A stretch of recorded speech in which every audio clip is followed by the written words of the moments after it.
karena dia mau membunuh saya Pak, nyuruh orang bunuh saya Pak. Oh, waktu ngancam preman, di preman datang itu di...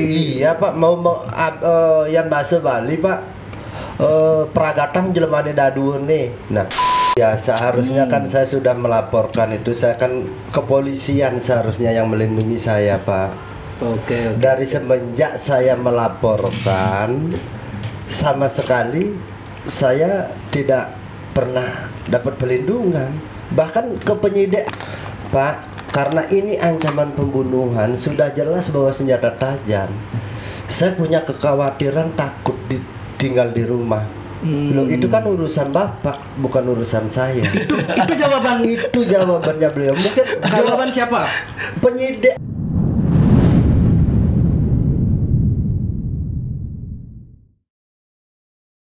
Oke, Om Swastiastu.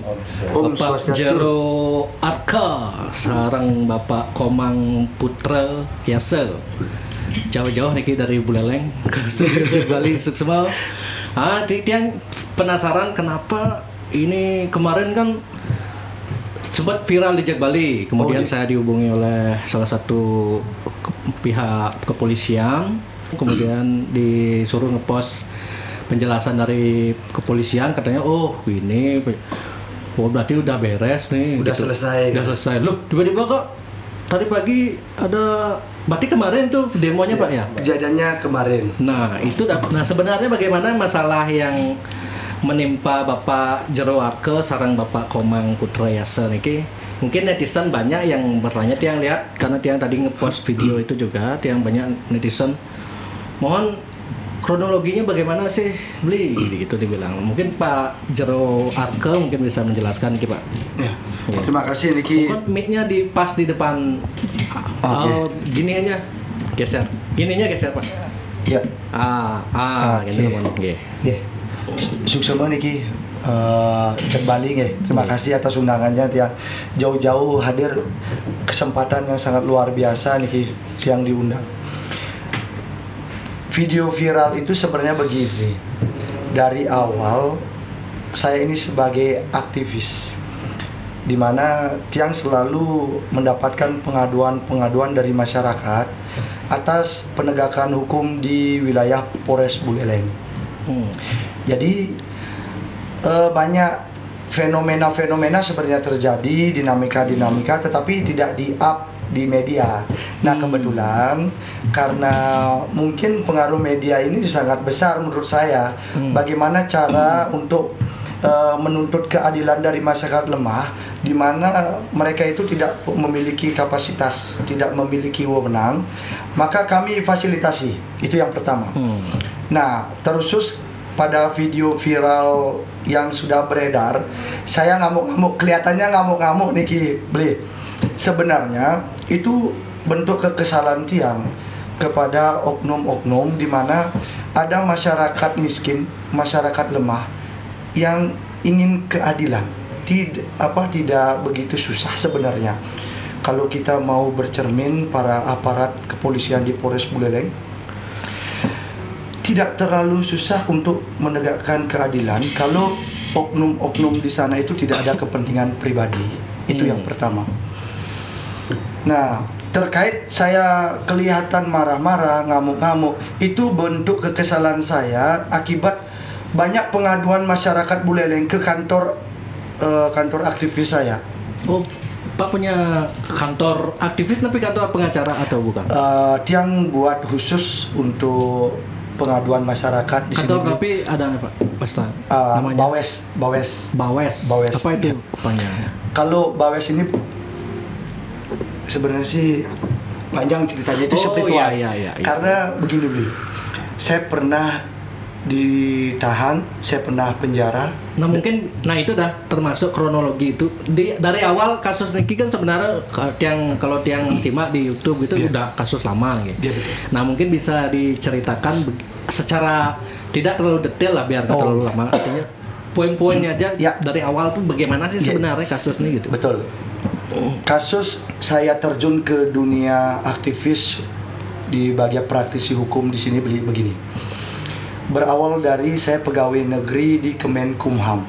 Tahun Itu tahun 2007 saya diangkat. 2007. Nggih, 2007 saya diangkat menjadi pegawai negeri di Kemenkumham. Saya lumayan, ya kalau dibilang saya pernah jadi bendahara, pernah mengelola keuangan, artinya pernah mengangkat juga nama lembaga menjadi lapas industri, karena saya mungkin salah satu pegawai ya yang berani mengeluarkan uang pribadi saya untuk kegiatan para narapidana beli, termasuk di Lapas Singaraja. Saya buat di sana usaha yang dulunya narapidana ini tidak punya kegiatan untuk memberdayakan ketika nanti dia keluar, minimal ada semacam pekerjaan yang akan dia lakukan ketika keluar. Nah, sampai saya mensupport lembaga saya, akhirnya saya bisa mengangkat menjadi lapas industri. Tetapi beli begini, ketika saya pindah ke Singaraja, nah di sini saya agak sedih beli. Saya mencoba untuk melakukan yang terbaik untuk tanah Buleleng. Saya pindah dari Karangasem, tugas di Singaraja.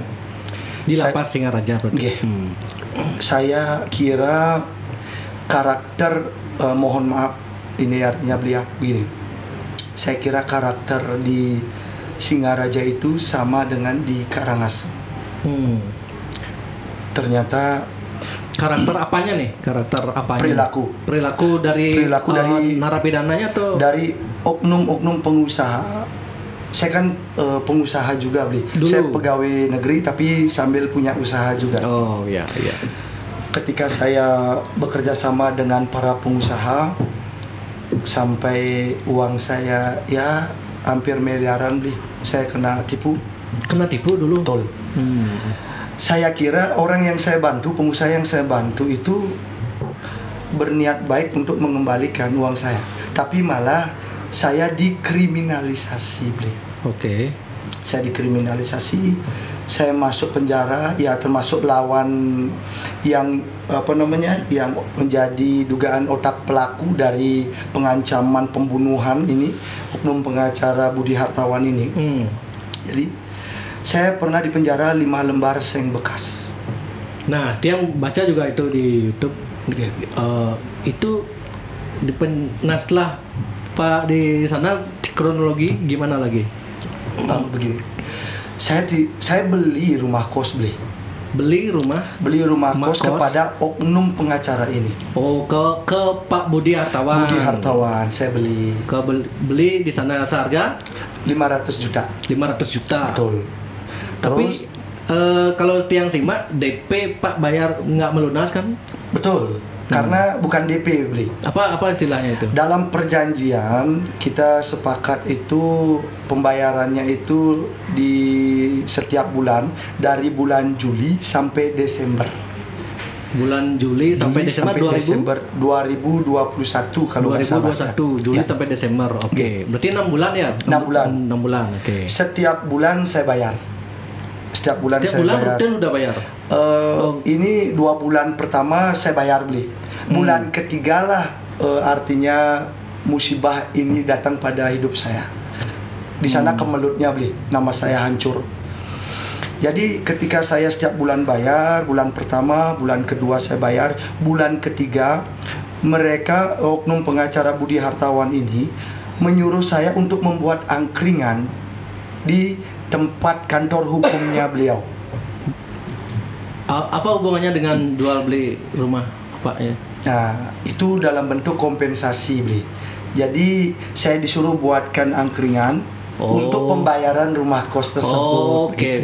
Ntar dulu, Pak bayar dari 500 juta itu Pak bayar berapa? Yang pertama 30, yang kedua 30, terus 90. Baru 60. Baru 60 terus 90 juta pembuatan angkringan.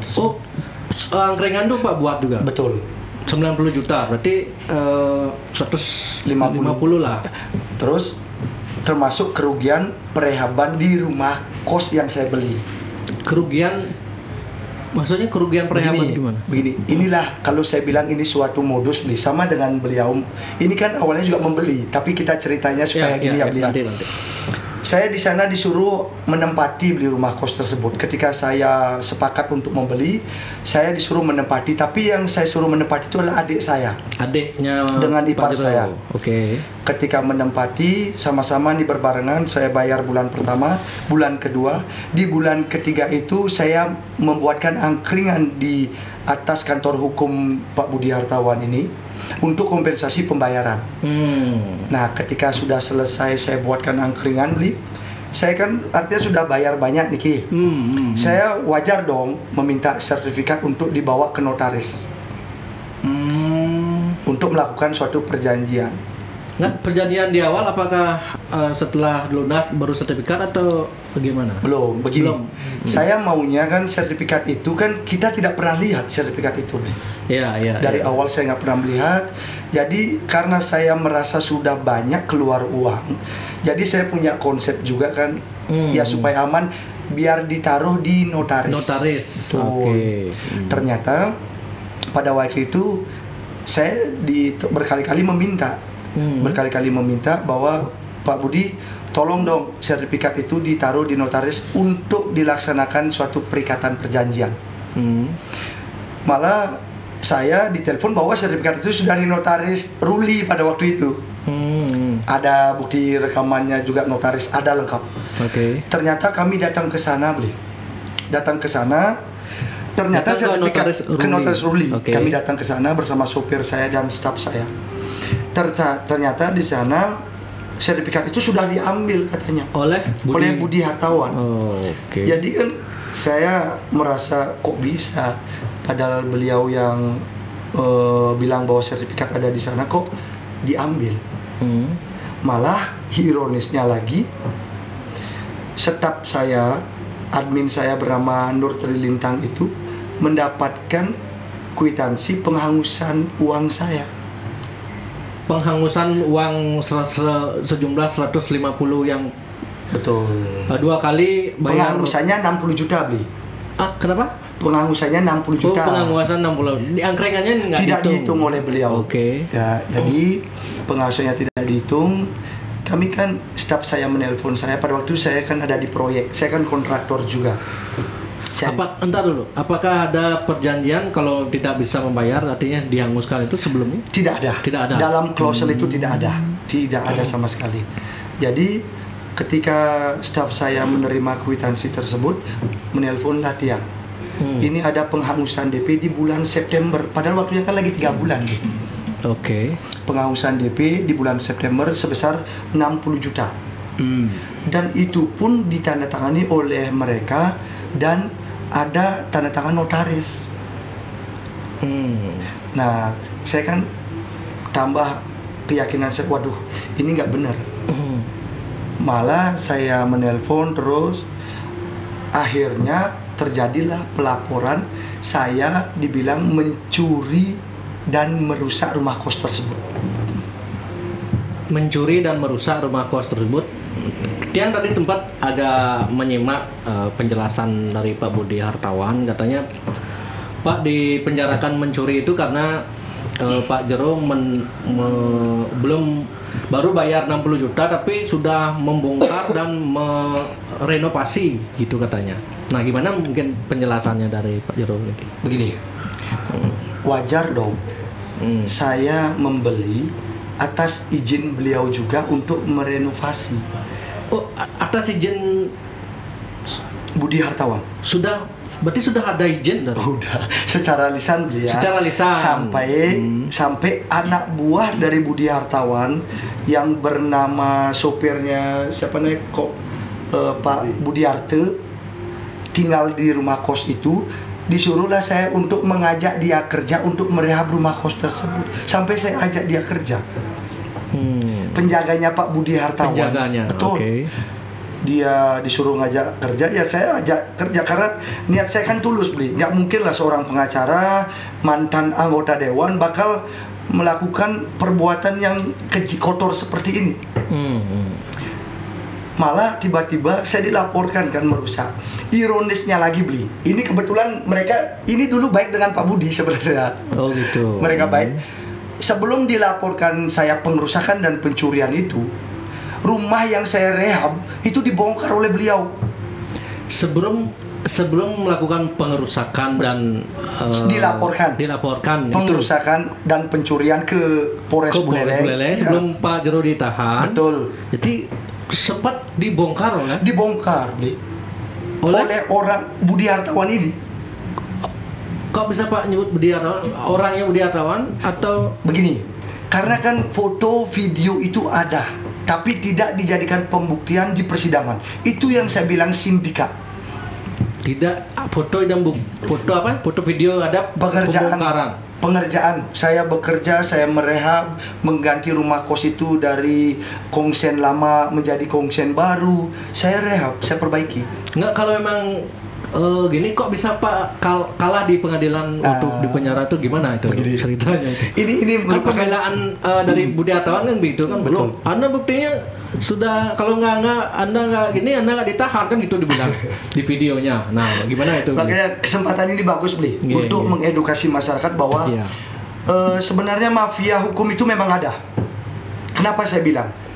Berarti mirip seperti kasus Sambo. Ya, Sambo kecil lah untuk di Buleleng, saya bilang. Saya berani bilang. Nah, gimana tuh? Harusnya itu menjadi pertimbangan hukum, foto, video, perbaikan rumah kos itu. Perbaikan oleh saya, Pak Jero sendiri. Betul. Bukan pembongkaran. Bukan pembongkaran, Pak. Kalau pembongkaran artinya saya merusak. Nah, yang saya bingung, sebelum Pak Jero dilaporkan, pihak mereka sudah membongkar gitu.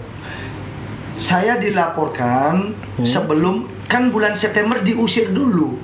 Oh. Adik saya bersama ipar saya.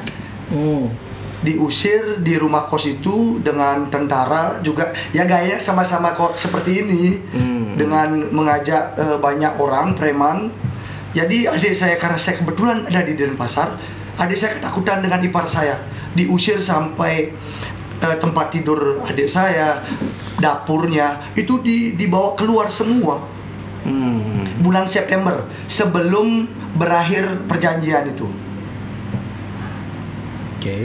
Akhirnya karena adik saya ketakutan, dia pergi, dibongkarlah rumah kos yang sudah saya perbaiki. Setelah dibongkar, kebetulan beliau tahu bongkarannya dibuang di mana. Karena baru korban, dia baru merasakan, baru mengetahui, oh berarti Jero Arke yang benar. Akhirnya saya dilaporkanlah pengerusakan dan pencurian di Polres Buleleng. Lucu kan, Bli? Nggak, waktu di persidangan di pengadilan kok bisa Pak Jero kalah nih ke? Makanya putusannya itu tidak terbukti saya merusak. Malah putusannya mencuri 5 lembar seng bekas dan 1 balok kayu ukuran 12 meter. Oh, di putusannya di 5 putusan seng bekas dan 1 balok ukuran 12 meter, Bli. Mana ada balok ukuran 12 meter, coba. Karena apa? Pencurian ini pun yang menjadi saksi kunci atas pencurian itu yaitu Wayan Sukerte alias Wayan Minggu. Videonya bisa dilihat, rekayasa Budi Hartawan di Polda Bali. Itu kan menangis mereka. Wayan Minggu tidak bisa tidur yang mencari bersumpah itu. Yang bersumpah itu. Dia diberikan uang 100.000 untuk bilang bahwa bilang aja kamu Jero Arke yang mencuri 5 lembar seng ini. Kalau tidak, kamu saya akan jadikan tersangka. Ini bahasa Budi Hartawan bersama kroni-kroninya.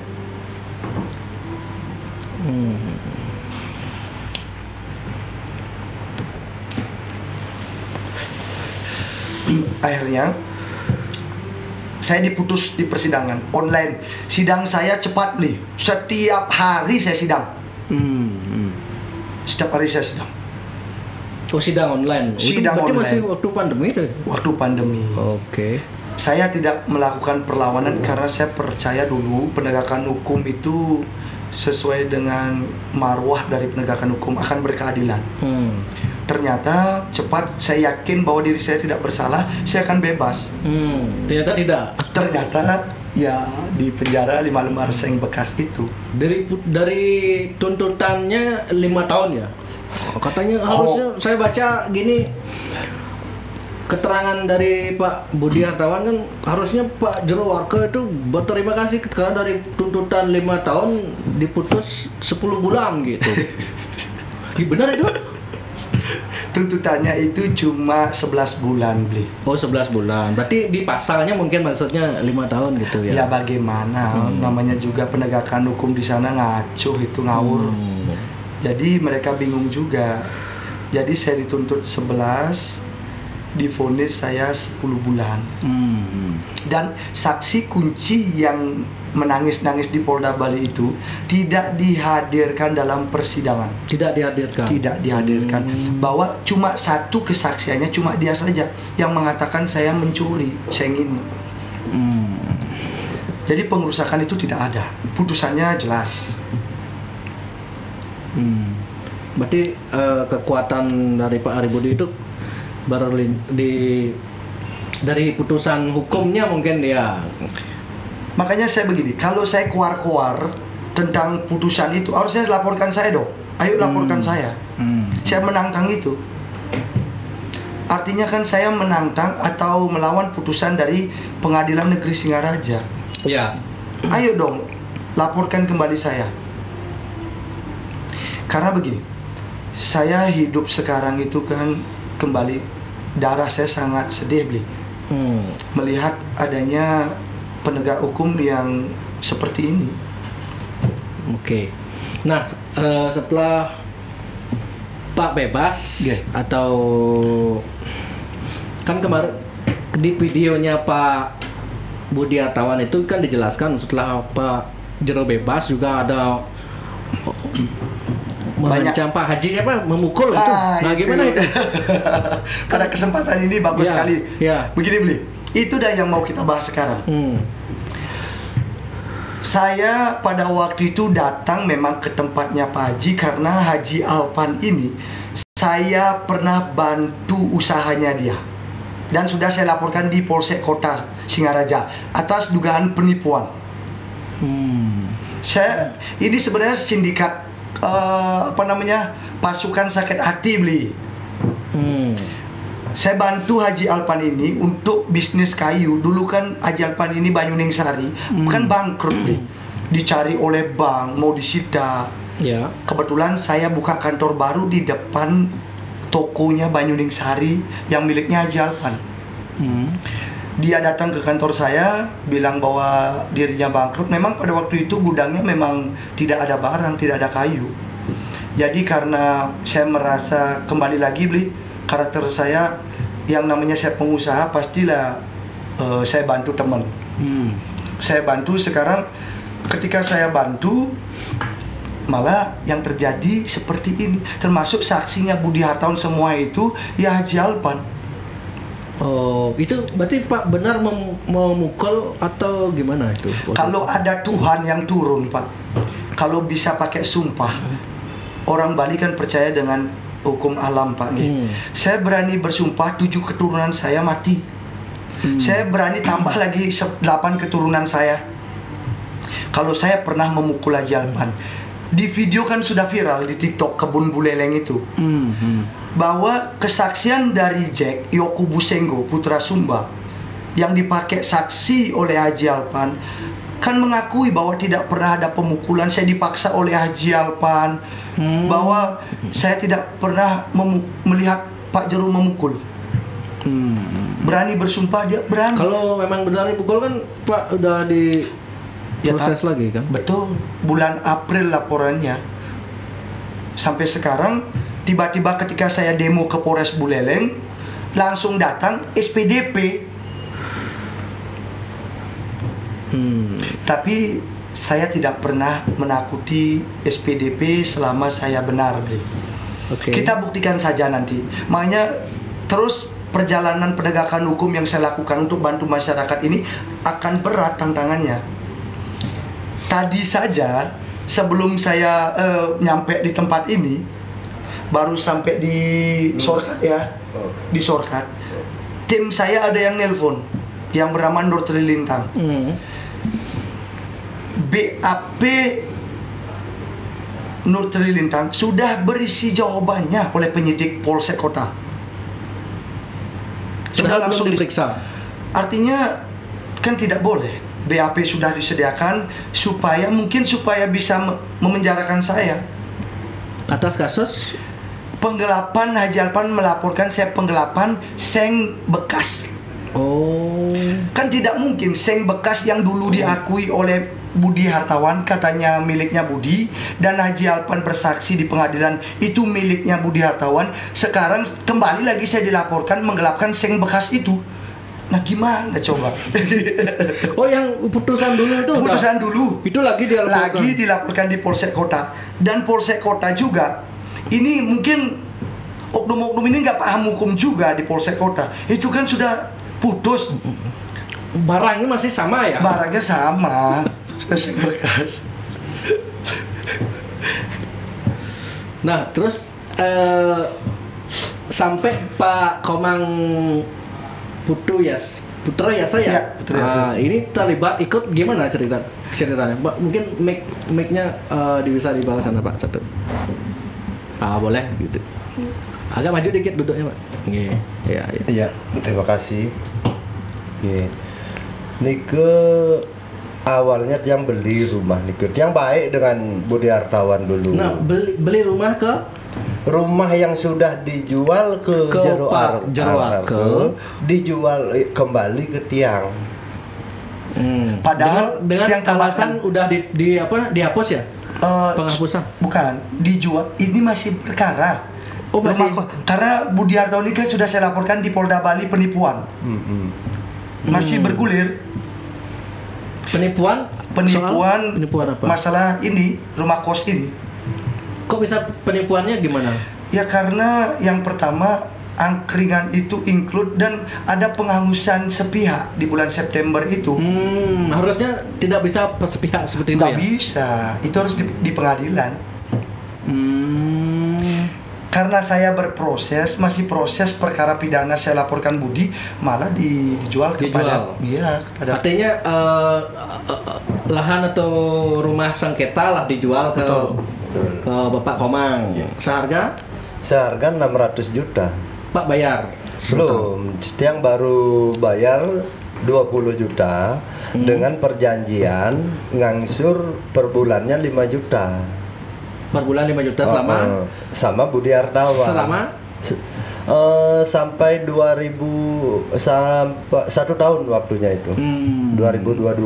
Nah, tapi setelah itu saya baru sebulan di sana, Budi Hartawan ada orangnya dia ngerusak, konsen yang baru sudah dipasang, sudah itu trap-trapan kok dibongkar. Bahkan saya disuruh berbohong. Pak disuruh berbohong? Iya. Oleh? Budi Hartawan. Disuruh berbohong gimana? Kalau ada yang nanya jangan ngomong beli, bilang saya cuman suruh nempati bersih-bersih. Namanya saya orang sudah dewasa kan berpikir Pak, ada apa ini? Ya, saya sudah ada membeli, sudah membayar per bulan, kenapa disuruh berbohong? Oke. Datanglah pihak pengadilan bersama Budi Hartawan dengan Jero Arke. Ternyata dia menjual saya rumah masih dalam sengketa, kan begitu. Terus? Itu awalnya. Nah, setelah itu dia selalu minta uang, tapi ajak saya ke notaris nggak mau. Sampai detik ini pun saya nggak pernah melihat sertifikatnya. Ya, terus sampai Pak kemudian katanya yang viral diancam preman itu gimana ceritanya? Nah, ceritanya masalah preman itu datang 3 orang itu datang ke rumah. Saya nggak kenal preman itu. Ke rumah tempat Budi Hartawan itu? Di rumah saya. Oh, beda nih lokasinya? Di sana, di rumah yang saya beli. Yang Pak beli, oke. Nah, datang dia ke rumah bawa senjata tajam sama pendungan. Senjata tajam itu apa? Madik, Pak. Madik? Bush. Ya, saya kan nggak berani keluar. Waduh, ini ada apa? Jam gitu. Berapa itu didatangnya, Pak? Itu sekitar jam 9.30 pagi gitu. Oh, pagi ya? Pagi. Untung gerbangnya kekunci posisinya, Pak. Datanglah. Nggak, maaf saya potong. Kenapa bisa mereka sampai membawa preman itu? Apakah Pak disuruh mengosongkan karena belum melunasi atau gimana? Iya, karena itu. Tapi kan Pak nggak bisa bayar juga? Bisa, tapi dia nggak mau diajak ke notaris, Pak. Oh, Mm-mm. sudah berapa bulan Pak bayarnya? Itu saya tinggal di sananya sudah lama. Oh, Kalau angsuran bulanannya saya belum pernah bayar. Ya untung lah. oh, belum pernah bayar. Iya, karena apa? Karena begitu saya tinggal di sana sebulan, saya disuruh berbohong, kan saya berpikir, Oh, Pak. berpikir, bertanya-tanya, artinya Iya. makanya takut bayar per bulan itu. Iya, ini ada apa? Oh, Ternyata DP, betul. DP berapa? 20. 20, oke. Nah, itulah saya nggak mau bayar ya. Memang firasat saya betul. Ketika bulan kedua datang pengadilan, waduh kan rumah sengketa. Jadi pada intinya saya mau bayar, cuman Tapi harus jelas dulu. jelas nih, dulu. Ayo ke notaris, kita ke begini. notaris. Oke. Ya namanya jual beli itu kan di notaris, Pak. Ya. Nah, dia terus minta uang pada saya, cuman tidak mau ke notaris. Begitu. Alasannya nggak mau apa dari pihak Budi Hartawan? Ya dia selalu saya ajak ke notaris hari Senin, saya sudah di notaris nggak datang. Oh, udah janji tapi ketika Iya. ada Pak notaris dia nggak datang. Nggak datang. Oke. Gimana, Pak? Gitu. Datanglah preman itu. Untuk mengosongkan. Berarti Pak disuruh mengosongkan sebelumnya oleh Budi Hartawan. Iya. Alasannya? Alasannya Karena nggak bayar. iya, cuman DP saya bagaimana? Sedangkan saya sudah Kalau misalnya Pak dikembalikan DP-nya, berarti Pak mengosongkan itu, berarti. ya kalau sekarang sudah enggak karena dia mau membunuh saya, Pak, nyuruh orang bunuh saya, Pak. Oh, waktu ngancam preman di preman datang itu di. Iya, Pak, yang bahasa Bali, Pak. Pragatang jelemane daduun nih. Nah, sedangkan di rumah itu kan saya dengan istri saya, Pak. Berdua aja Pak tinggal ya. Iya, cuman berdua. Ya saya juga memang tujuannya mau merenovasi. Sampai sekarang seng itu ada di sana, seng saya sendiri. Karena memang tujuannya kita beli rumah mau merenovasi kan, ada sekitar berapa puluh lembar itu, Pak. Masih tuh. Oke. Nah, datanglah preman itu, Pak. Itu ceritanya. Preman maksudnya memang memang preman tuh di Buleleng itu orangnya? Ya, namanya bawa senjata, Pak, dan bentak-bentak. Tapi dia nggak sampai masuk ya? Ya karena pintunya kekunci, Pak. Kalau pintunya nggak kekunci ya jelas masuk, Pak. Dia sudah berarti kan bawa senjata Itu kan tajam. bisa dilaporkan ke pasal pengancaman juga kan sebenarnya. Itu kan? sudah saya laporkan, Udah dilaporkan. Pak. Terus Itu hasilnya gimana Pak? hasilnya sudah hampir 2 bulan melapor, belum ada hasil apa-apa. Preman Oh, itu udah 2 bulan yang lalu laporannya? itu tanggal 17 Desember, Pak, lapor. Melaporkan si preman ini. Oke. Nggak tahunya preman ini datang lagi bersama Budi Hartawan, Pak. Preman yang saya laporkan datang diajak oleh Budi Di Hartawan, Hartawan sama dengan yang video di viral itu ya? sama tentara, sama polisi. Tentara polisi datang juga. Saya nggak di rumah, saya pas kerja harian itu, Pak. Oke. Karena istri saya di rumah sendiri, sakit sampai sekarang. Kedatangannya untuk apa waktu itu? Tetap Untuk biar mengosongkan, teriak-teriak istri saya, sedangkan sendiri di rumah, Pak, saya bekerja. kenapa nggak Pak minta, oke saya mau mengosongkan asalkan duit saya kembali 20 juta gini. Nggak bisa gitu? Tidak bisa karena dia sudah mau membunuh saya, Pak. Bagaimana proses laporan saya, Pak, melaporkan preman ini, Pak? Intinya dia mau membayar lunas tapi iya. ke notaris gitu. Tapi ke notaris. Oh, Karena sudah direhab ini beli rumah ini. Pak siap berarti melunasi itu. Siap melunasi ketika dia mau datang ke notaris dan buat satu perjanjian bahwa rumah itu tidak dalam sengketa, Pak. Itu aja sebenarnya permintaan saya dari awal, Pak. Hampir. Berarti rumahnya sudah kondisinya sekarang itu sudah tidak ada yang menempati dan sudah direnovasi. Masih saya tempatin, Pak. Sampai sekarang pun masih? Masih, tapi kan bagian depannya, Pak. Ya. Ada masih satu kamar itu. Nah, di sanalah saya tinggal. Kalau yang lainnya kan udah bocor, Pak. Gitu.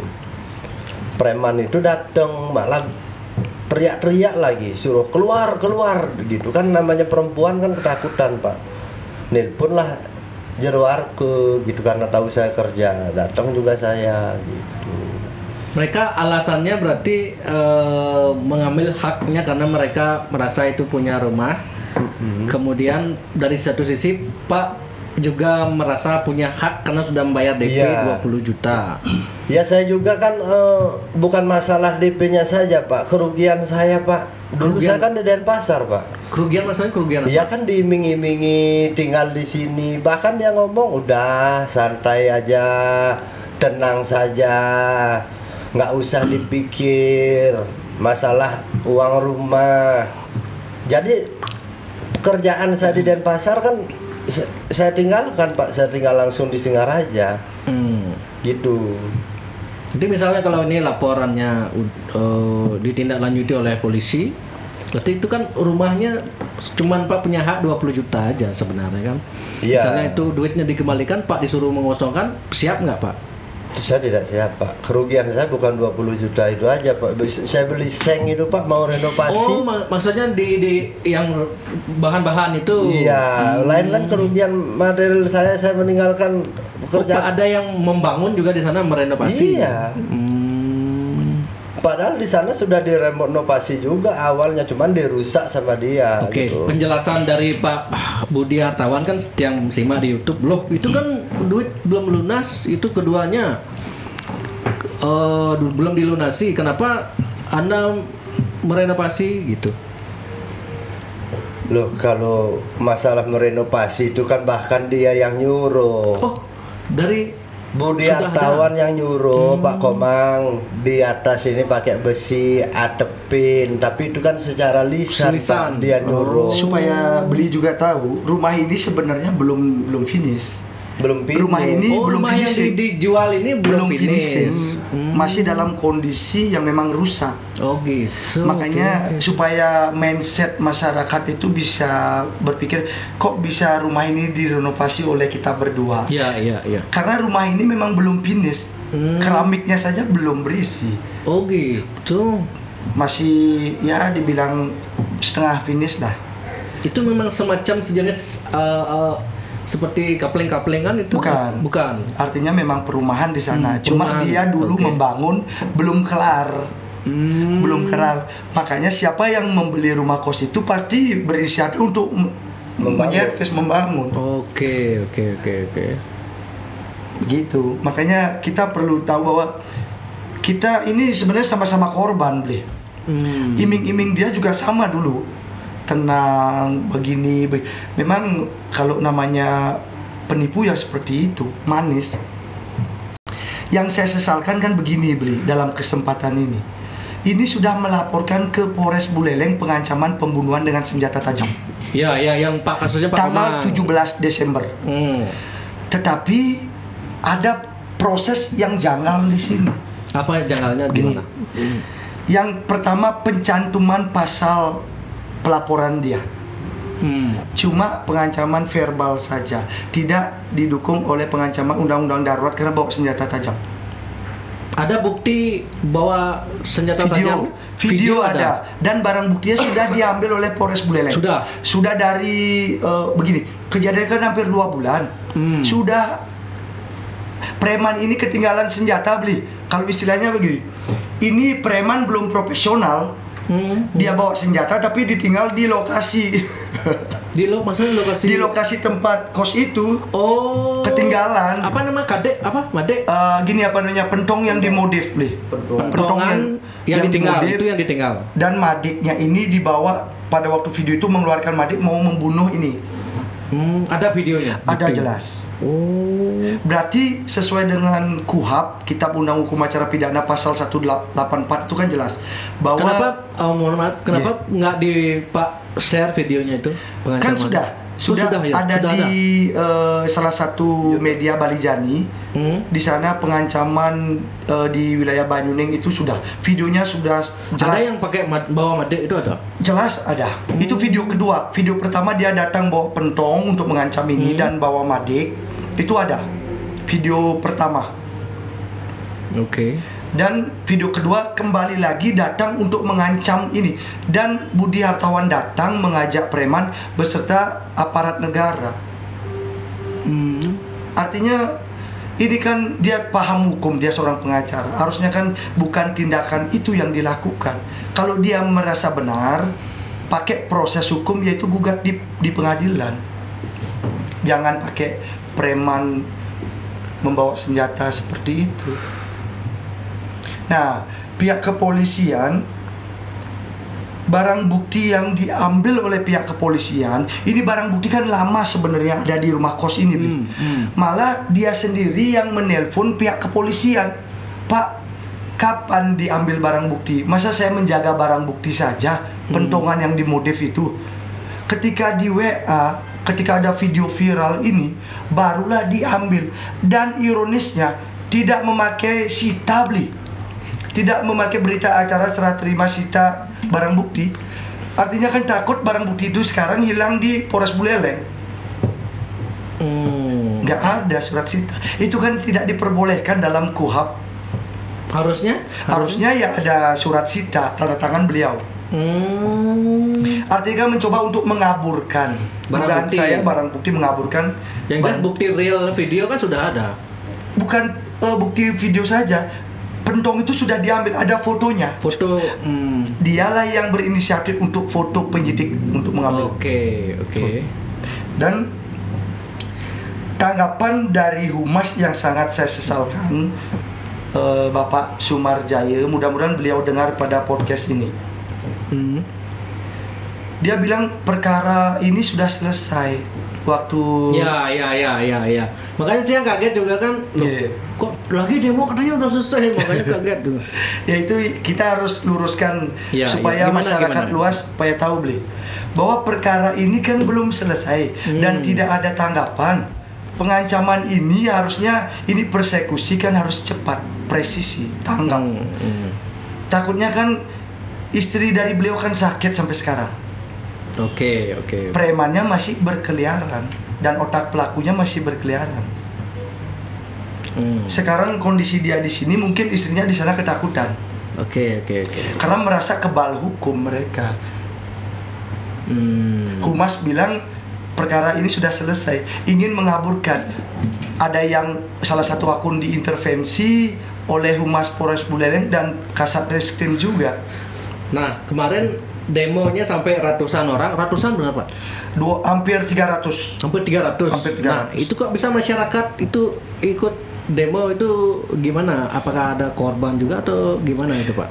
Ya karena begini Pak, ada korban masyarakat yang tidak mendapatkan keadilan di Polres Buleleng. Kan ada dalam videonya. Dalam konteks kasus berbeda. Kasus-kasus berbeda. Oke. Saya kan buka kantor pengaduan juga. Ada kasus di mana ada kasus pengancaman yang dilakukan oleh orang miskin pada waktu acara nikahan ini, Bli. Ada temennya, mungkin bagaimana kita nggak tahu juga, diancamlah temennya. Padahal dia masih acara nikahan. Hari itu ditangkap. Tanpa ada basa-basi diamankan, ditangkap dan segera divonis. Tapi ini kok berbulan-bulan barang bukti sudah diambil, saksinya sudah, korbannya jelas, takut nangkap.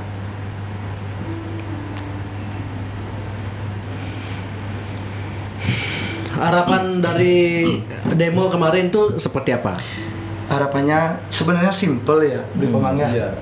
Jadi cuma ingin keadilan untuk masyarakat Buleleng. Kalau ada kasus yang sudah jelas, udah video sudah jelas, barang bukti sudah jelas, kenapa tidak ditangkap? Apa takut karena ada oknum pengacara ini Polres Buleleng takut? Apakah ada indikasi begitu? Kalau saya menduga ya. Beliau itu powernya gimana di Buleleng? Buktinya bisa penjarakan saya akibat seng bekas yang tidak pernah saya curi.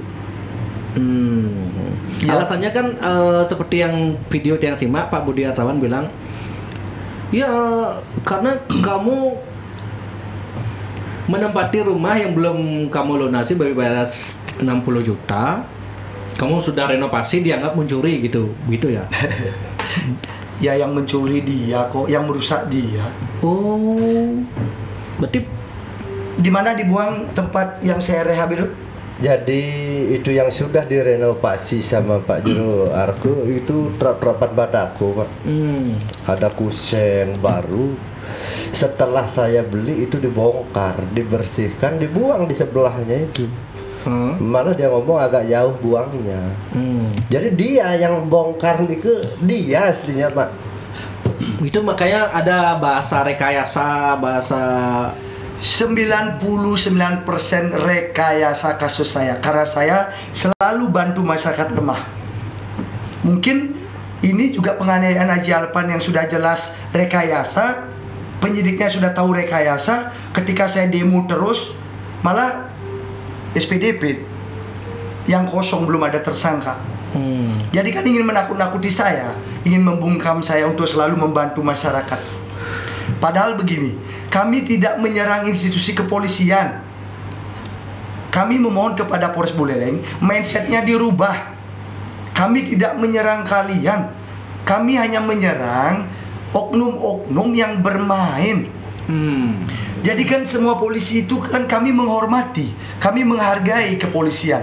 Karena siapa lagi kami mengadu masyarakat kalau bukan kepada kepolisian. Tapi kami tidak mau juga kepolisian itu disusupi oleh mafia-mafia hukum.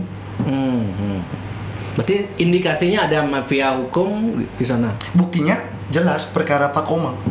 Sampai Kasat Reskrim Alasannya tidak memproses dari kepolisian apa? Saya ajak debat terbuka pada waktu demo, tidak berani. Siapa yang Pak ajak debat? Oh, semua. Lewat Kabako. Penyidiknya pertama bawa map. Saya kira berani dengan saya debat. Apa sih hambatannya ke kasus ini sampai tidak ada penanganan? Ternyata malah lari. Nah, itu udah alasan dari yang disampaikan ke Pak Jero sendiri dari Polres Buleleng apa? Karena kasus ini perorangan katanya. Oh. Kan tidak masuk akal beli. Ini kasus perorangan sudah meluas ke masyarakat. Jadi masyarakat juga Ini perlu tahu. Terkait pengancamannya, Betul. alasannya kasus perorangan. Perorangan, malah ia ditekan untuk kamu mana PH-nya pengacaranya, biar pengacaranya berurusan dengan kami. Itu kan bahasa yang mungkin nggak perlu diucapkan seorang pejabat kepolisian di Polres Buleleng. Harusnya kalau Polres Buleleng mau fair, jelaskan saja hambatannya di sini. Kan saya bantu. Kami kan juga sebagai paralegal, kami siap membantu kepolisian untuk mempermudah pekerjaan beliau. Mungkin kalau premannya berasal dari desa yang dianggap serem, Sidetape, padahal pada waktu itu yang ikut demo adalah orang Sidetape juga yang menginginkan preman ini ditangkap. Ikut mendukung saya. Oke. Kalau harapan dari Bapak Komang Putra Yasa bagaimana, Pak? Ya, dan jadi harapan saya itu ya begitu, Pak. Cepat tangkap preman ini berserta otak pelakunya, Pak. Misalnya kalau ini ditangkap, otak pelaku ditangkap, itu rumahnya kan bagi mereka kan mungkin itu bukan hak mereka itu rumahnya karena Bayu dibayar 20 juta. Begini Beli, Itu gimana? saya jelaskan secara hukum ya Beli, karena mungkin beliau tidak paham hukum. Iya. Makanya selama ini saya yang mengawal beliau. Meskipun berapa juta nominalnya, tetap di sana ada hak yang melekat dari Pak Komang Putri Yasin. Harus diselesaikan dengan proses hukum yang benar menurut undang-undang. Artinya kan bukan berarti tidak mau membayar kan Pak Komang. Jelas dia mau membayar. Asalkan jelas. Dia tantang Budi Hartawan, ayo ke notaris, buat perjanjian di notaris, kita bayar karena dia punya uang. Kan alasannya dia nggak mau ke notaris apa? Takut. Gitu? Takut Kalau itu dijual kan masih sengketa dengan saya. Nah, misalnya kalau diselesaikan dulu misalnya sengketanya dengan Bapak misalnya. Kalau kalau Bapak disuruh melunasi siap Pak Jero? Saya tunggu dia kapanpun. Artinya kalau misalnya jelas oke, ayo kita ke notaris dengan alasan Anda siap melunasi sampai gini. Artinya secara pribadi finansial saya siap. karena saya juga ada dana itu. Tetapi inilah unsur pidananya, niat jeleknya, niat buruknya, mensreanya di sini. Berarti tanah yang masih sengketa dengan saya dijual kepada Pak Komang. Itu niatnya, niat nggak benar. Dia pengacara harusnya paham itu sesuai dengan undang perdata. Nah, dia sebelum menjual ke Pak Komang, sengketanya dengan Bapak kan tinggal apa masalahnya di sana gitu? Belum, kita kan sudah melakukan tindakan hukum, yaitu melaporkan Budi Hartawan ini dugaan penipuan. Penipuan atas hangusnya uang saya banyak di sana. Oh, karena udah ada berita acara penghangusan itu. Penghangusan itu saya tidak terima. Bulan September saya dihanguskan. Oke.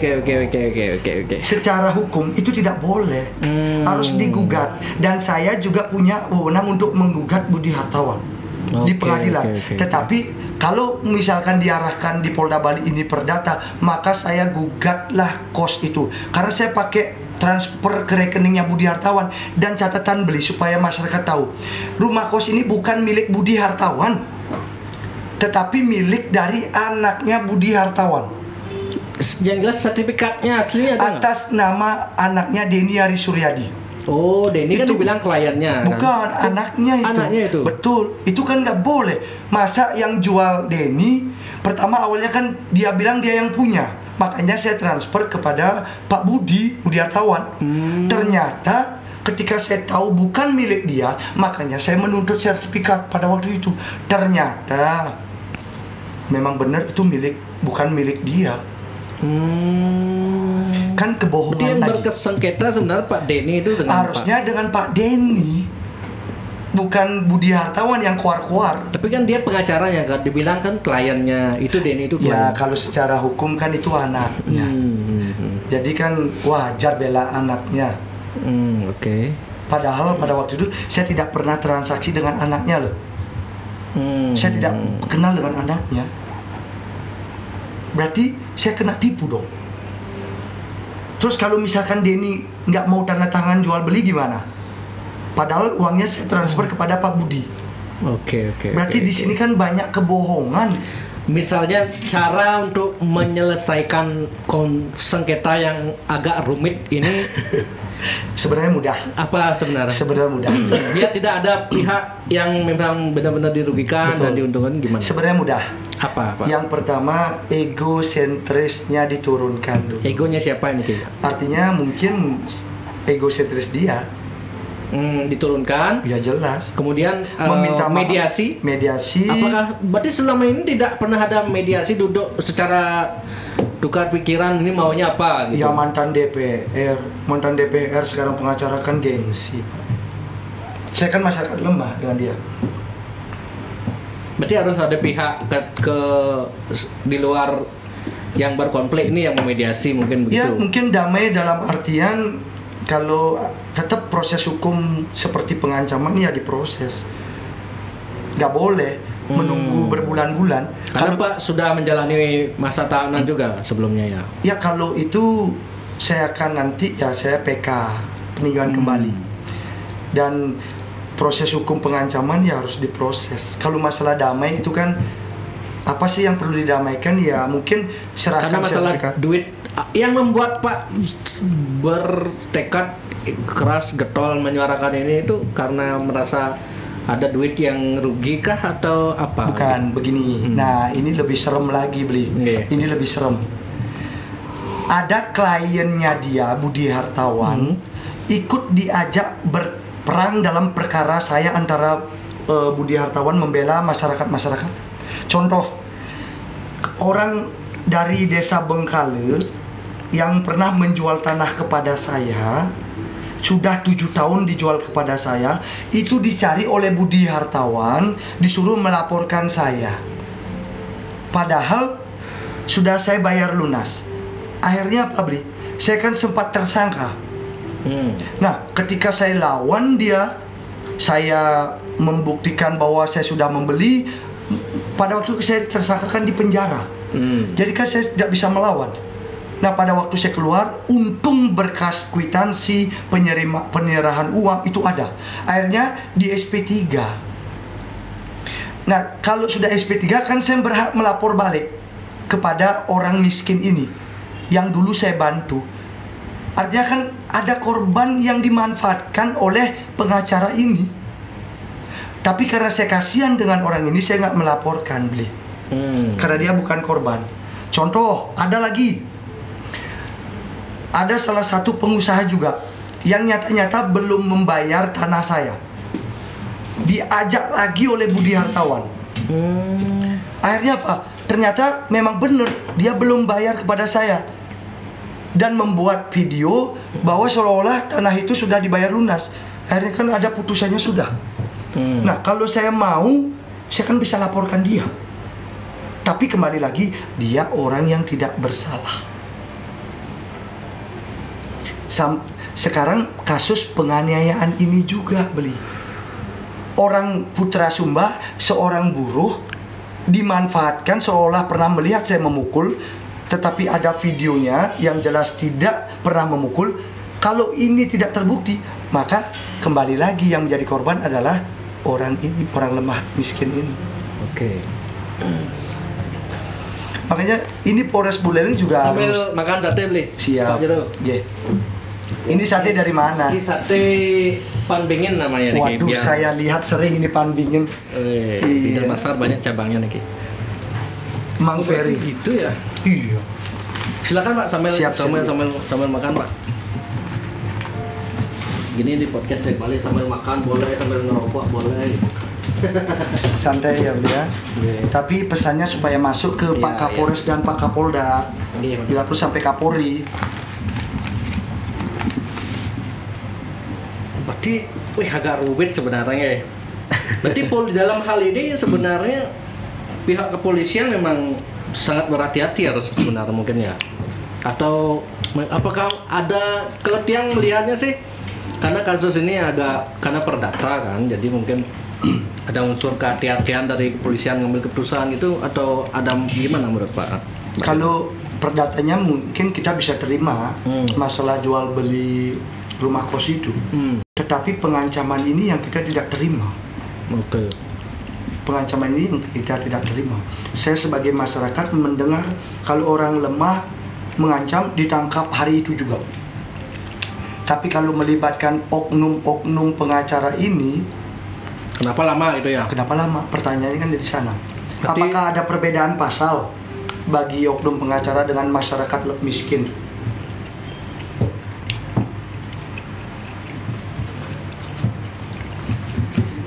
Karena Tiang simak setiap statement atau penjelasan dari Pak Jero sendiri selalu ada counter dari pihak Pak Budi Hartawan, penjelasan secara hukum gitu katanya kan. Coba lihat faktanya, lihat beli. Yang penjelasan bagaimana mungkin yang tidak bisa dijelaskan oleh Pak Budi Hartawan. Oke, begini. Kasus seperti kasus pengancaman saja ya beliau. Kasus pengancaman bahwa dia berargumen selalu bahwa dia ini tidak memiliki hak di sana karena sudah tidak bayar. Emang boleh kalau orang ketika tidak bayar pakai preman bawa kandik mengusir langsung. Apa yang terjadi kalau itu yang diterapkan di Buleleng secara menyeluruh di Indonesia ini? Kita mengacu pada undang-undang. Oke. Kita ini kan negara hukum. Kalau itu diperbolehkan, mungkin saya mengajak masyarakat, ada yang tidak dibayar rumahnya, Makar gitu. maka bawa kandik, bawa gitu, ancam. Kalau begitu alasannya cuma sebatas dia tidak membayar.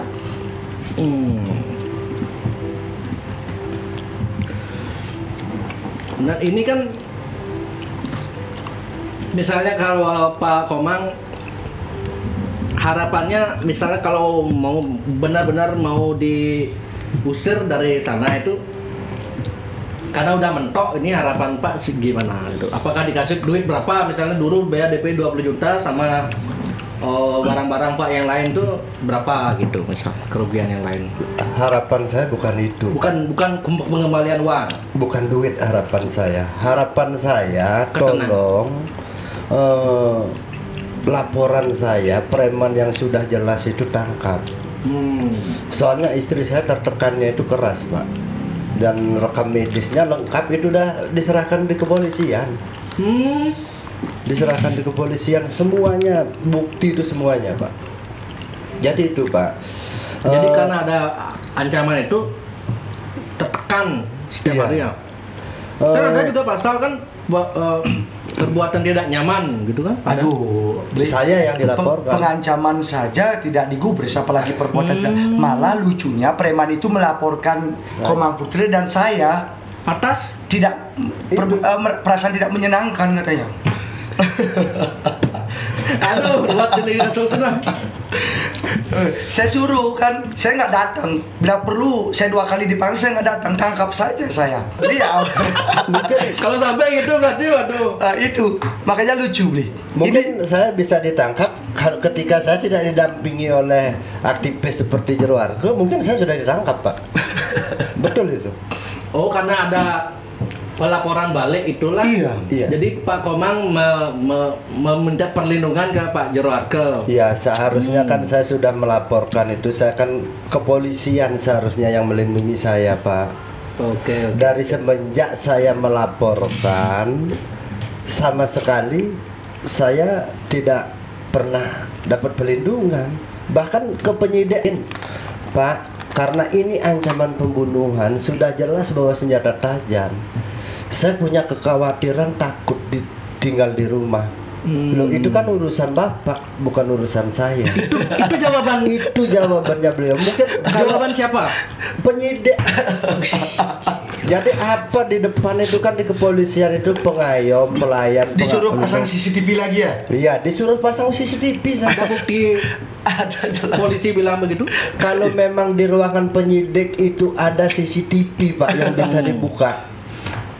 Ada. Kan nggak mungkin saya ngerekam gini ke ruangan penyidik, Pak. Iya. Buset. Ini bisa jadi Sambo 2 nih gitu. Ini Rambo mungkin ini.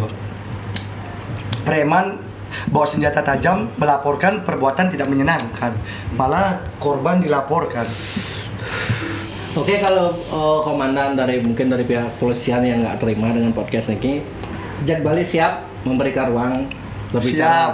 Dan Jero Harjo siap Ya. untuk kita berbicara permasalahan pengancaman. Jak Bali siap memfasilitasi lah. Siap. Siap Budi Artawan mau di sini Oh, Budi polisi, Artawan silakan. siap. Kita siap. Oke. Dan Jadi, saya mewakili juga Yang masyarakat. tidak ada ingin tendensius itu, maksud Betul. tidak tendensius. Kan sudah transparansi. Jadi segala sesuatu ya kita harus terbuka. Jangan ada ditutup-tutupi. Nanti seperti Sambo lagi, Pak. Humas mengatakan bahwa perkara ini sudah selesai, ternyata sampai sekarang belum selesai. Tembak menembak, ternyata pembunuhan berencana. Ada pemerkosaan ternyata nggak terbukti gitu. Ya kalau kita bicara hukum di Indonesia kan memang masih jauh dari harapan lah jangan. Ya, equality before the law itu mungkin masih untuk penguasa ya. Pak, ada niat ini kan tahun politik, ini mungkin aja ada masyarakat, wah ini tahun politik mau nyari masa gitu, mungkin ada niat ke politik, Pak. Berapa orang tokoh politik yang nelpon saya? Ayo Jero Harjo masuk partai ini gitu ya. Saya bilang, saya lebih nyaman dengan aktivis. Jadi selama saya jadi aktivis nyaman saja. Oke.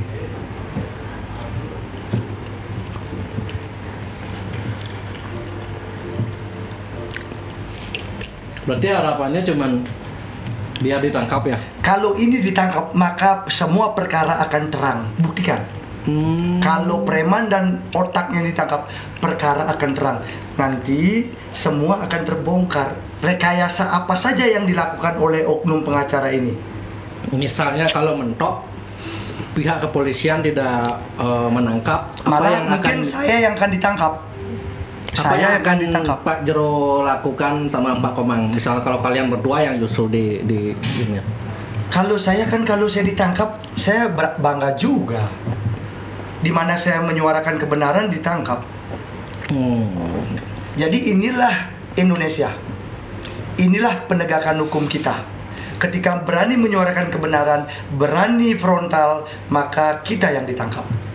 Oke, siap. Suksema Pak Jero Arka Suksema. dan Suksema. Pak Komang Putra Yaso.